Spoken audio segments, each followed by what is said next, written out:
Mahigit 1 minutong namatay, ang seasoned actress na si Dina Bonnevie habang nire-revive sa isang ospital matapos mawalan ng malay.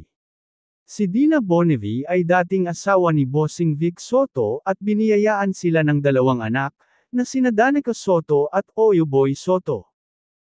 Binalikan ni Dina Bonnevie ang kanyang near-death experience, o NDE, kung saan sandaling humiwalay ang kanyang kaluluwa sa katawang lupa at naglakbay sa hindi niya maipaliwanag na lugar.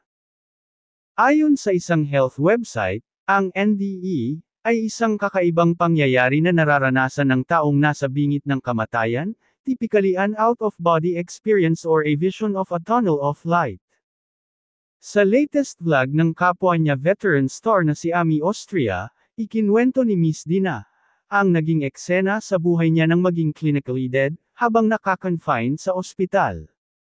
Nangyari raw ito noong 23 years old pa lamang siya. Ito rin yung panahong humaharap siya sa mga pagsubok sa trabaho, sa kalusugan at marriage. Ani Dina, actually, na-clinically dead ako for 1 minute and 10 seconds. Siguro over fatigue kasi that time ang dami-dami kong ginagawang pelikula, sabay-sabay. And then nagda-dubbing ako, and I was promoting yung movie ko. Nag-perform daw siya kasama si Alma Moreno sa programa nitong, Loveliness, para mag-promote. Allergic ako doon sa smoke machine. Nililift kami ni Ness, may dance number kami. Right after, parang kulang na lang bumagsak ako. Tumakbo na ako sa kotse. Pagdating sa bahay, ang nakita ko si Danica. Ang una ko lang nasabi was, Danica, call ni ng doktor. Nang nasa banyo na siya para maglinis ng mukha, bigla na lang siyang bumagsak.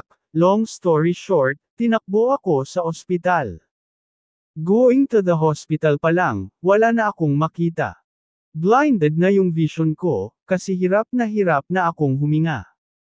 Super asphyxiated na ako. Parang nagba-violet na ako dahil I couldn't breathe. Pagdating sa hospital, doon na yung narinig ko na sinabi na, put her on 2 liters of oxygen, doc, no response. Sabi raw ng doktor, put her on 4 liters. Sagot ng nurse, doc, no response. Medyo nagtatalo na raw ang mga staff sa ospital nang sabihin ng doktor na, put her on 6 liters. Sagot daw ng isang naroon, you know that her lungs could explode. Ipinag-utos din daw ng doktor na saksakan siya ng aminophylline sa parehong lungs, para ma-relax ang muscle sa kanyang lungs at dumaloy ang hangin dito. Ngunit makalipas ang ilang sandali, wala nang naririnig si Dina. Sabi ko, anong nangyari? Bakit biglang tumahimik, na parang where's everybody? Okay na ba ako? Bigla raw siyang tumayo at nakita ang kapatid na nakatingin sa electrocardiogram o ECG/EKG monitor. Niyaya na raw niya itong umuwi dahil pagod na siya, pero hindi siya pinansin ng kapatid. Ani Dina, hindi ako pinapansin. Sabi ko, tingnan mo itong bastos na ito. Sabi ko, kinakausap kita. How come hindi mo ako kinakausap? Ani Dina sabay tapik sa kapatid, pero lumusot lang daw ang kanyang kamay. Narinig na lang niya ang kapatid na umiiyak at pagtingin niya sa ECG/EKG monitor, ay flatline na siya. And then I looked at the bed where I was. Nakita ko na parang may silver na cord na nakadikit doon sa pusod ko. Then para akong pumasok sa mahabang roller coaster ride na napakadilim. Parang from the long tunnel, lumabas ako. Tapos biglang hindi ko lang talaga totally ma-describe. Hindi totoo yung mga harp music na yan. Hindi yan yung narinig ko. It's just talagang pure peacefulness, calmness.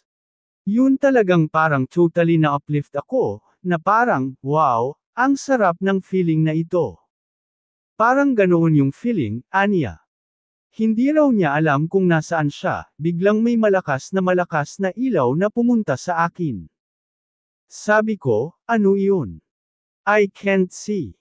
Parang walang voice. Parang kinakausap ka through the mind, parang telepathic na, Are you ready to come with me, my child? Yes, I wanna go with you, sagot daw niya. Tapos hagulgol na ako ng hagulgol, not because of fear, but because of so much love, na parang ang sarap ng feeling na ito. Dagdag pa ni Dina, parang mas masarap pa sa hug ng anak, sa hug ng ama, ng ina. Naiyak ako sa sobrang sarap ng feeling, na mahal ako nito, kung anumang light na ito. Handa na raw siyang sumama sa liwanag pero, sabi ko, wait, I remembered something. Sabi ko na iwan ko yung daughter ko. Kasunod nito, isang malaking screen ang nakita ni Dina, kung saan nag-flashback ang ilang eksena sa buhay niya, kabilang na ang paghihiwalay nila ni Vic Soto, ang away nila ng nanay at ang pagkamatay ng kanyang classmate. Feeling daw ni Dina ay nasa hukuman siya, and then sabi ko, just give me a chance. I just want to talk to my daughter just for a while, kasi parang umaandar na kami. Kung saan pupunta, hindi ko alam. And then I heard a sound na, ma, kung saan nakita ni Dina sa dulo ng tunnel si Danica, at inaabot ang kamay nito sa kanya. The minute na hinawakan ko yung kamay niya, nagising na ako sa ospital. Din-defibrillator na nila ako. Yung sinashock para gumising. Nang magkamalay, hinanap daw niya agad si Danica, pero sabi ng kanyang kapatid ay nasa bahay lamang ang anak.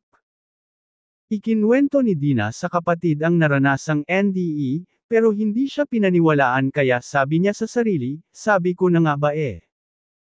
People won't be ready to understand kung ano yun.